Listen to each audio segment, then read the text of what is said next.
खबर बेगूसराय से। बेगूसराय में सड़क पर जल जमाव के खिलाफ लोगों ने सड़क जाम कर प्रशासन के खिलाफ नारेबाजी की। दरअसल बलिया नगर पंचायत के बलिया स्टेशन रोड में लगातार जल जमाव से नाराज स्थानीय दुकानदारों और ग्रामीणों ने सड़क पर बांस, बल्ला और बेंच लगाकर घेराबंदी कर जाम कर दिया है। स्थानीय लोगों का आरोप है बलिया नगर पंचायत के द्वारा नाले का निर्माण नहीं किया गया है, जिस कारण हमेशा सड़क पर जल भराव की स्थिति बनी रहती है। इस वजह से दुकानदारों के लिए रोजी रोटी पर उनका असर पड़ता है, रोजगार पर असर पड़ता है। साथ ही थोड़ी ही बारिश में घरों तक पानी चला जाता है।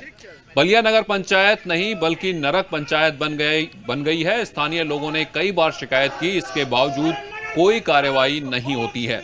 इसलिए थक हार कर जाम किया गया है। अब ठोस आश्वासन नहीं मिलेगा तब तक जाम नहीं हटाया जाएगा।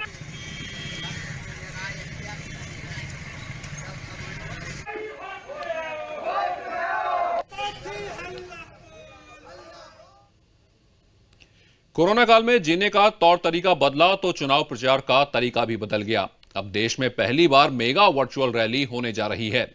बीजेपी के वरिष्ठ नेता और गृह मंत्री अमित शाह बिहार के बीजेपी कार्यकर्ताओं के साथ जनता को वर्चुअल रैली के जरिए संबोधित करेंगे। बिहार बीजेपी कार्यालय में इस वर्चुअल रैली को लेकर पूरी तैयारी की जा रही है। यहीं पर रैली मंच तैयार किया जा रहा है। इस हाईटेक रैली का सेटअप करने वाले मृणाल से खास बातचीत की हमारे सहयोगी ने। देश में पहला वर्चुअल रैली। अब नेता वर्चुअल के माध्यम से जनता से जुड़ने जा रहे हैं। अब देखिए किस तरह से तैयारी हो रही है। कल गृह मंत्री और बीजेपी के वरिष्ठ नेता अमित शाह बिहार के जनता से, कार्यकर्ताओं से सीधा संवाद करेंगे वर्चुअल रैली के माध्यम से और उनको टेलीकास्ट किया जाएगा। आप देख सकते हैं कि सारा व्यवस्थाएं जो हैं वो यहाँ पर हो रही है कि किसी तरह की कोई दिक्कत न हो। यहाँ पर पार्टी के जिस तरह से कुर्सियां लगाई गई है उसमें दूरी का ख्याल रखा गया है और इस तरह से यहाँ पर लोग रहेंगे मौजूद, जो पार्टी के कार्यकर्ता हैं और साथ में यहाँ पर भी जो पार्टी के प्रदेश अध्यक्ष हैं, पार्टी के बड़े पदाधिकारी हैं, नेता हैं, वो भी मौजूद रहेंगे यहाँ पर।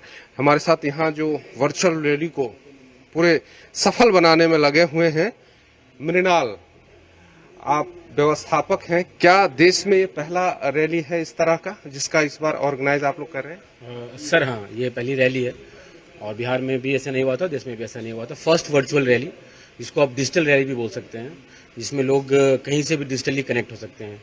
कहीं से भी जो लोग अपने घर से, अपने ऑफिस से, अपने काम की जगह से इसमें कनेक्ट हो सकते हैं। और कोविड-19 जैसे कि क्या होता है कि कोई भी चीज़ दो पक्ष होते हैं, एक अच्छा एक बुरा। तो कोविड-19 में ये चीज़ देखने को मिल रहा है कि जिस चीज़ों की कल्पना हम लोग कर रहे थे डिजिटल भारत का, तो आज ये डिजिटल भारत एक डिजिटल रैली देखने जा रहा है। तो आरोप प्रत्यारोप चलते रहेंगे, लेकिन इस बीच बीजेपी का एक मेगा वर्चुअल रैली सबके सामने होगा। अब ये देखना होगा कि जनता और कार्यकर्ता इससे कितना फायदा उठाते हैं और इनका संदेश बीजेपी का कितना पहुंचती है। कैमरामैन सिंधु मनीष के साथ धीरज ठाकुर, जी मीडिया, पटना। रैली वर्चुअल है, लेकिन वर्चुअल रैली पर राजनीति एकदम खरी है। बीजेपी की वर्चुअल रैली के आयोजन पर लगातार हमलावर आरजेडी और कांग्रेस को जेडीयू ने तीखा जवाब दिया है। जेडीयू प्रवक्ता और सरकार में मंत्री नीरज कुमार ने आरजेडी पर हमला बोलते हुए कहा कि ये वर्चुअल रैली संपत्ति सृजन के लिए नहीं हो रही है, बल्कि इस रैली में पार्टी कार्यकर्ताओं को कोविड-19 के बारे में जागरूक किया जाएगा। उन्होंने आरजेडी से सवाल किया कि पीएम मोदी ने कोरोना को भगाने के लिए थाली बजवाई थी, लेकिन आरजेडी थाली क्यों बजा रही है। उन्होंने कहा कि आरजेडी थाली नहीं छाती पीट ले, इस बार फिर से उसका सूपड़ा साफ होगा। वहीं नीरज कुमार ने कांग्रेस को परजीवी पार्टी बताते हुए कहा कि बिहार में कांग्रेस लालू प्रसाद की कृपा पर आश्रित है। वर्चुअल रैली होने जा रही है बीजेपी की। आप लोग भी जनसंवाद कर रहे हैं जनता से। विपक्ष ये कह रहा है कि आप लोग जनता के दुख सुख में नहीं है, लेकिन वर्चुअल रैली और जनसंवाद कर रहे हैं। वर्चुअल रैली और जनसंवाद संपत्ति सृजन के लिए कर रहे हैं कि कोविड-19 जो संक्रमण का खतरा का रोग है, तो स्वाभाविक रूप से हर राजनीतिक दल अपने कार्यकर्ताओं से संवाद करता है और उनको सरकार की उपलब्धियों को बताया जाता है, उनके द्वारा दी गई जिम्मेवारी का राजनीतिक कार्यकर्ता अनुपालन करते हैं। तो ये प्रशासकीय तंत्र को ठीक किए जाने में संवाद एक महत्वपूर्ण माध्यम रहा है और माननीय मुख्यमंत्री नीतीश कुमार जी इस देश के पहले राजनेता हैं जिन्होंने अपने प्रारंभिक काल से जनता से सीधा संवाद किया, कार्यकर्ताओं से रूबरू हो रहे हैं। तो स्वाभाविक है इसके राजनीतिक मायने अगर कोई निकाल रहा हो विपक्ष, तो ये दुखदाई है। वो भी वैसा विपक्ष जिसको लेना न देना, छुच्छे फुलेना वाला हाल है। अभी तक कुछ किया नहीं। बीजेपी कल वर्चुअल रैली कर रही है, गृह मंत्री सबसे संवाद करेंगे बिहार की जनता से, और आरजेडी थाली पीटने का मन बना रही है। देखिए, वर्चुअल रैली, संवाद, ये कार्यकर्ताओं से और आम लोगों से जो अपने किए गए कार्य है उसका लेखा जोखा जो कार्यकर्ता उनको जिम्मेवारी से लैस की जाने के लिए। लेकिन राष्ट्रीय जनता दल जो कह रहा है कि हम भी 11 बजे दिन में, अरे भाई काहे के लिए? नकलची है क्या जी? 7वां 8वां भी पास किए नकले करके। अरे थाली पीटा गया था आदरणीय प्रधानमंत्री जी के आह्वान पर, माननीय मुख्यमंत्री जी के अनुरोध पर, वो संकल्प था। अरे आपके तो पिताजी भी प्रवासी है, तेजस्वी यादव जी, वो भी न्यायिक प्रवास में है ना भाई। कोई तिहाड़ जेल में है, सेल नंबर 2 में, ती सब बेउर जेल में, ती जितना जेल में है कैदी सब जो आपके राजनीति के वंश गोत्र के लोग हैं, जिसके महामंडलेश्वर दीक्षा देने का काम लालू जी ने किया है, उनको सलाह दीजिए कि वहां भी छाती पीटे। तो ये थे हमारे साथ नीरज कुमार, जेडीयू के नेता और मंत्री। कैमरामैन सिंधु मनीष के साथ धीरज ठाकुर, जी मीडिया। पार्टियां डिजिटल होने की कोशिश कर रही हैं, लेकिन राजनीति में पोस्टर की अपनी जगह है और बिहार में एक बार फिर पोस्टर पॉलिटिक्स शुरू हो गई है। राजधानी पटना में आरजेडी के प्रदेश कार्यालय के बाहर एक पोस्टर लगाया गया है जिसमें बिहार पुलिस के उस पत्र की तस्वीर छापी गई है जिसमें बिहार पुलिस ने प्रवासी श्रमिकों से लूटपाट का खतरा जताया था।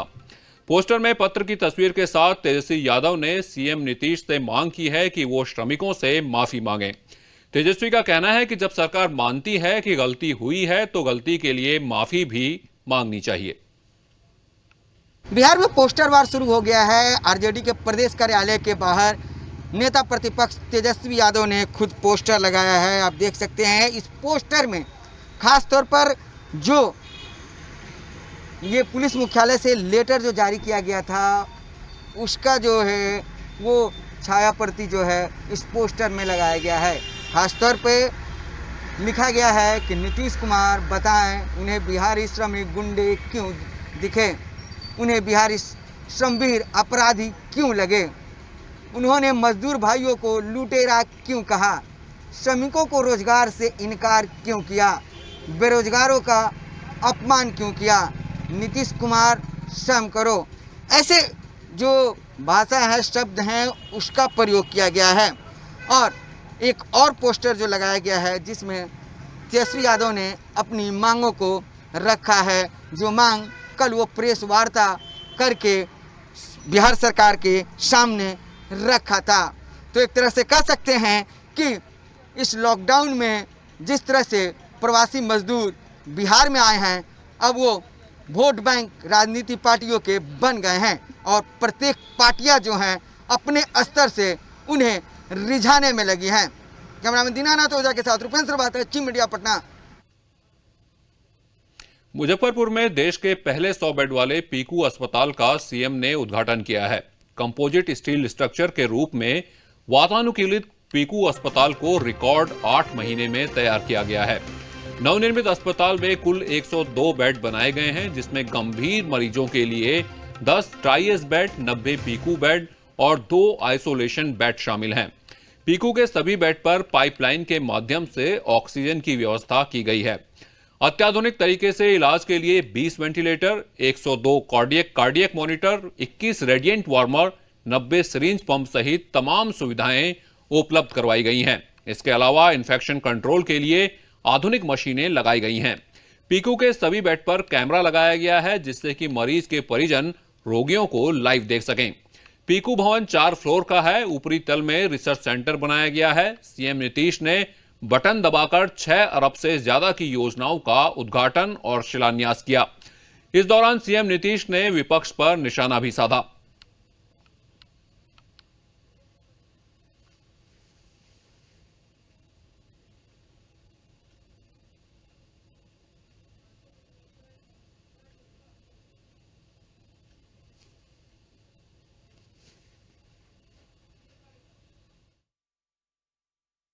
हम लोग एक एक चीज देख रहे थे, क्या क्या हम लोगों की हो रही थी आलोचना।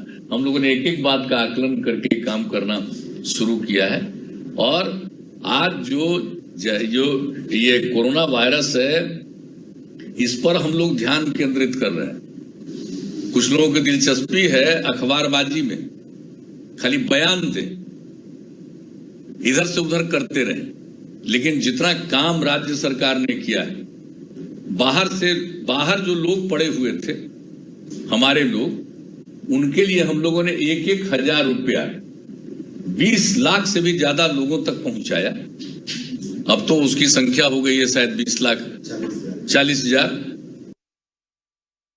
इस बात के लिए बधाई देता हूं। और आज खुशी की बात है कि न सिर्फ कुछ काम का उद्घाटन भी हो रहा है, और वहां पर जो अभी सब कुछ इसके बारे में जानकारी दे दी है स्वास्थ्य मंत्री जी ने, और एक एक चीज का 5 का, कुछ का उद्घाटन, कुछ का शिलान्यास किया गया है। अब झंझारपुर में नया मेडिकल कॉलेज भी बनेगा। अब मधुबनी में तो ठीक ही कहा इन्होंने, एक प्राइवेट मेडिकल कॉलेज भी स्थापित हो गया है। और झंझारपुर में हम लोग सरकारी मेडिकल कॉलेज की स्थापना कर रहे हैं। और आप लोगों को बता दिया गया इसके बारे में, इन्होंने बता दिया कि 515 करोड़ रुपए की लागत उसमें लगेगी और उसका निर्माण किया जा रहा है। सीएम नीतीश कुमार ने एईएस को लेकर एसकेएमसीएच के डायरेक्टर से बातचीत की। सीएम ने कहा, पिछली बार का अनुभव था कि तत्काल अस्पताल नहीं लेकर आए, लोगों को प्रेरित किया जाए कि बच्चे को अगर समस्या है तो तुरंत अस्पताल लेकर जाएं। गया में भी टीकाकरण के उपाय किए गए। सीएम ने कहा कि कोरोना को लेकर डॉक्टर जिस तरह और सक्रियता से काम कर रहे हैं वो सराहनीय है। हम लोगों को सचेत रहना है। सीएम ने कहा कि पीकू को लेकर कोरोना की वजह से काम रुका, लेकिन समय पर पीकू का काम पूरा हुआ।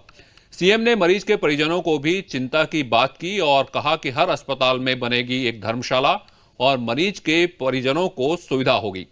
कार्यक्रम में डिप्टी सीएम सुशील मोदी ने कहा कि आने वाले दिनों में चमकी बुखार से लोगों को सुविधा मिलेगी। इसका प्रयास जारी है। स्वास्थ्य विभाग का रिकॉर्ड समय में अच्छा काम कर रहा है। स्वास्थ्य विभाग आने वाले समय में 9,500 नर्सों की नियुक्ति होगी। स्वास्थ्य मंत्री मंगल पांडे ने कहा कि कोरोना की लड़ाई में हम सब लोग कष्ट के समय से बाहर निकल रहे हैं। कोरोना की लड़ाई में कई विभाग काम कर रहे हैं। लोग योद्धा के रूप में लड़ रहे हैं। मुख्यमंत्री जी ने जो बैठक पटना में की थी और उसमें यह निर्णय किया था कि 1 महीने का अतिरिक्त वेतन इस कोरोना काल में सभी स्वास्थ्य कर्मियों को दिया जाएगा। और स्वास्थ्य कर्मियों के प्रति जो उनके मन में सम्मान था और इस लड़ाई में जो योद्धा के रूप में लड़ रहे हैं, उसके लिए जो उनको सम्मान देने का जो भाव था मुख्यमंत्री जी का, वह 1 माह का अतिरिक्त वेतन की घोषणा करते उन्होंने की थी। राशि बड़ी बात नहीं, बड़ी बात यह है कि आपके महत्व को, स्वास्थ्य विभाग के चिकित्सकों को और चिकित्सा कर्मियों के महत्व को समझा। पिछले वर्षों में बिहार के अंदर मेडिकल कॉलेज की स्थापना नहीं की। अगर हम लोगों के पूर्व के लोगों ने, जिन लोगों ने बिहार में लंबे समय तक राज किया, अगर उन लोगों ने बिहार में मेडिकल कॉलेज स्थापित किया होता तो आज डॉक्टर्स की भारी कमी से उनको गुजरा नहीं होता। अब मैं संक्षेप में बताना चाहूँगा कि बिहार का जो पहला मेडिकल कॉलेज खुला PMCH 1925 में खुला। दरभंगा मेडिकल कॉलेज जो है, इसकी शुरुआत आज़ादी के पहले 1946 में हुई, और वो भी जब दरभंगा महाराज ने 300 एकड़ जमीन और 6 लाख रुपया दिया तो दरभंगा मेडिकल कॉलेज की शुरुआत हो सकी। तो सोशियो इकोनॉमिक सर्वे इसलिए हम लोगों ने कराया था कि देख लें हम लोग कि कोई परिवार जो सरकार की योजनाएं हैं वो उसका लाभ तो नहीं उठा पा रहा है, या उसके बारे में उसको जानकारी भी तो नहीं है। तो ये पूरा जो सर्वे किया गया और उसी में ये पता चला, बहुत लोगों के आवास की समस्या थी, अन्य प्रकार की राशन कार्ड धारियों की समस्या, अनेक प्रकार की समस्याएं जो थी, उनके बच्चे स्कूल में नहीं जा रहे थे, आंगनबाड़ी केंद्र की कमी थी। हर तरह से जो सर्वेक्षण किया गया और उसके बाद उस पर अमल किया गया, तो कब कौन सी स्थिति आती है और क्या सामना करना पड़ेगा वो तो एक अलग विषय है। लेकिन हम तो देख रहे हैं भाई, जिस तरह से आज जो बीमारी आई है कोरोना वायरस की, इसके बारे में चिकित्सक लोग जिस तरह से काम कर रहे हैं, डॉक्टर लोग, ये कोई मामूली बात है, हम लोग देख रहे हैं। और बिहार में तो अन्य जगहों की तुलना में असर कम है, लेकिन फिर भी जितनी सक्रियता से काम हो रहा है, एक एक चीज के बारे में जिस तरह से काम हो रहा है, वो तो प्रशंसनीय है। पटना मुख्यमंत्री नीतीश कुमार ने नई वेबसाइट लॉन्च की। बिहार सरकार की योजनाओं संबंधी वेबसाइट की लॉन्चिंग के बाद योजनाओं पर क्या काम हो रहा है, इसकी जानकारी मिलेगी। नेक संवाद में आयोजित कार्यक्रम में वेबसाइट को लॉन्च किया गया। डिप्टी सीएम सुशील मोदी और मुख्य सचिव दीपक कुमार मौके पर मौजूद रहे।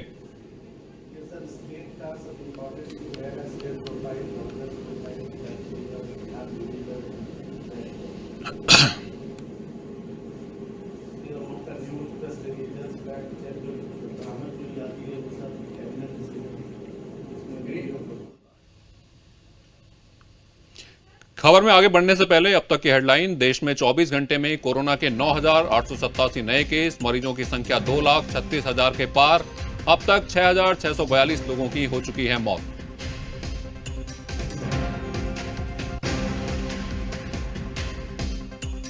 बिहार में कोरोना मरीजों की संख्या 4,745 तक पहुंची। 24 घंटे में 147 नए केस, अब तक 29 लोगों की मौत।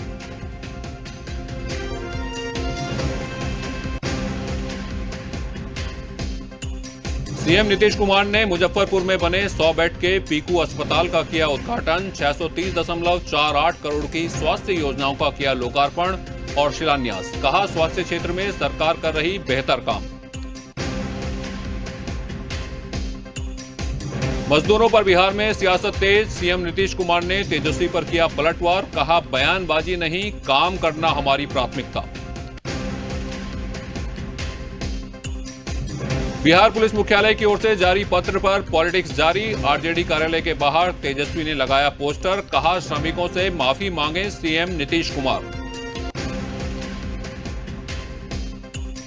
बीजेपी की वर्चुअल रैली को लेकर बोले नंदकिशोर यादव। कोरोना काल में रैली के माध्यम से लोगों तक पहुंचना नहीं था संभव। मोदी सरकार की बताएंगे उपलब्धियां।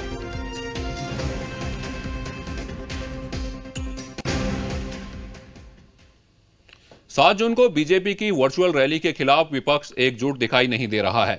रैली के विरोध के ऐलान के बाद आरजेडी ने अपने सहयोगी दलों को अभी तक साथ आने का निमंत्रण नहीं दिया है।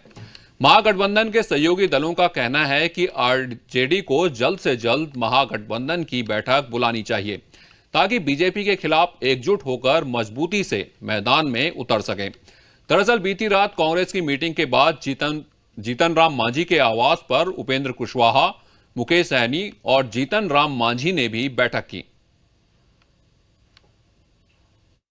हमारे साथ जीतन राम मांझी हैं, पूर्व मुख्यमंत्री।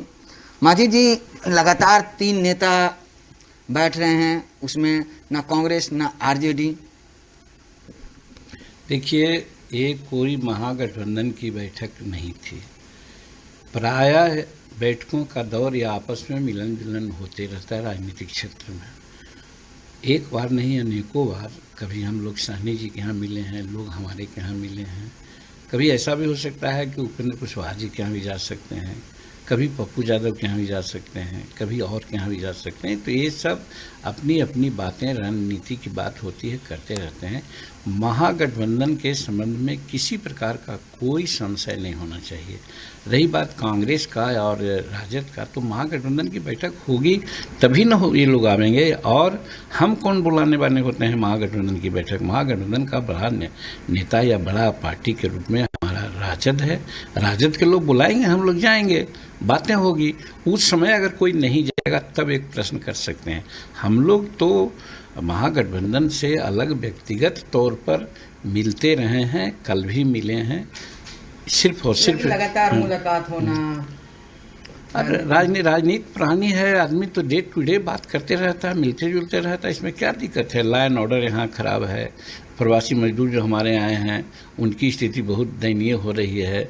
हम लोग भी आशंकित हैं कि कहीं ऐसा न हो कि भुक्षम किम न करोति पाप, जो बेचारे गरीब मजदूर हैं उनको रोजगार नहीं मिलेगा, पेट भूखा होगा, तो कुछ भी वो कर सकते। उसके लिए आप लोग मीटिंग करते हैं या सीट शेयरिंग के लिए मीटिंग करते हैं लगातार आप तीनों दबाव बनाने के लिए? जो प्रायः बात होती है उसकी चर्चा मैं कर रहा हूँ। अब आप लोग का तो एक ही नजरिया है, जिस चश्मा से गूगल से लगाइएगा हरा तो सूझेगा सफ़ेद, तो आप लोग तो पहले ही गूगल से लगा लेते हैं कि राजनीतिक चर्चा होगी। कोई राजनीतिक चर्चा हम लोगों ने नहीं किया है। बिहार में कोरोना महामारी अब कोरोना मैया बन गई है। अंधविश्वास कोरोना महामारी से भी तेज फैल रहा है। मामला बगहा का है, जहां वाल्मीकि टाइगर रिजर्व के जंगली इलाके में महिलाएं कोरोना भगाने के लिए कोरोना मैया की पूजा करने में जुटी हैं।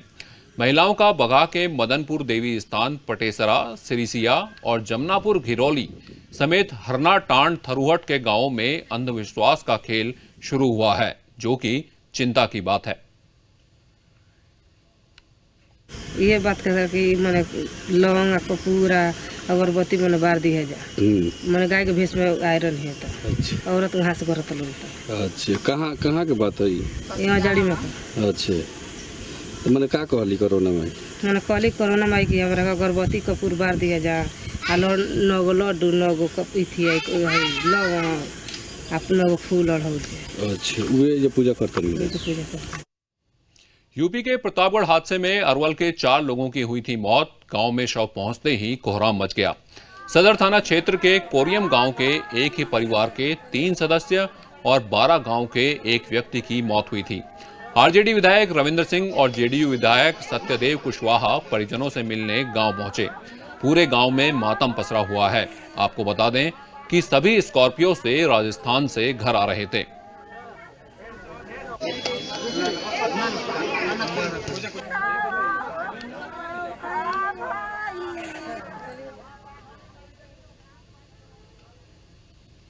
खबर बिहार में बस इतना ही। खबरों का सिलसिला जी बिहार झारखंड में चलता रहेगा।